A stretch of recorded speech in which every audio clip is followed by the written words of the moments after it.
खोर्धा महोत्सव 2025 उद्घाटित। मंगलवार खोर्धा सहर में 2000 मसीहा ठारू खोर्धा महोत्सव घात प्रतिघात सत्वे आज 25 वर्ष पूर्ति पालन रे खोर्धा जिल्लार कला साहित्य संस्कृति सामाजिक मूल्यबोध अस्मितार निदर्शन जहाँ समग्र राष्ट्र और अंतरराष्ट्र रे परिचित बोली मंगलवार संध्यारे मान्यवर समवाय बयन हस्ततंत्र और हस्तशिल्प मंत्री तथा जिला प्रभारी मंत्री श्रीजुक्त प्रदीप बल सामंत मुख्य अतिथि भाव जोगदे श्री जगन्नाथ महाप्रभुंक विग्रह निकटरे प्रदीप प्रज्वलन पूर्वक उद्घाटन करी उपरोक्त विषय निज उद्बोधन रे प्रकाश करिसंती। मंत्री आहुरी कहिसंती खोर्धा महोत्सव जनजीवनर वास्तव रूप संस्कृति कृषि मेला मीना बजार पाइक आखड़ा पाइक युद्धास्त्र प्रदर्शनी युवपीढ़ी माने उज्जीवित रखी विकसित ओडिशा और विकसित भारत अभिमत रे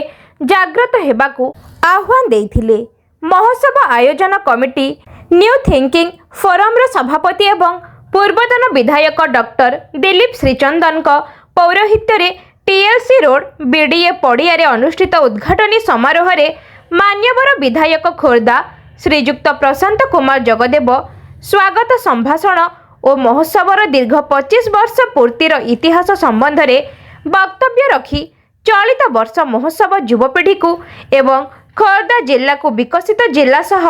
विकसित ओडिशा और विकसित भारत गठन को दिग्दर्शन देव बोली प्रकाश करथिले। सम्मानित अतिथि भावे पूर्वतन विधायक तथा आधुनिक खोर्धा निर्माणर बिंधाणी जितेंद्रिय नाथ मित्र सभापति जिला परिषद श्रीमती रूपश्री राणी गुमान सिंह जिलापाल एवं जिला मजिस्ट्रेट श्री अमृत ऋतुराज खोर्धा पौर परिषद अध्यक्षा श्रीमती कनक लक्ष्मी महांती समाजसेवी निकुंज पट्टनायक पूर्वतन जिला परिषद सदस्या बासंती महापात्र प्रमुख खोर्धा जिलार ऐतिह्य और संस्कृति उपरे वक्तव्य प्रदान करथिले।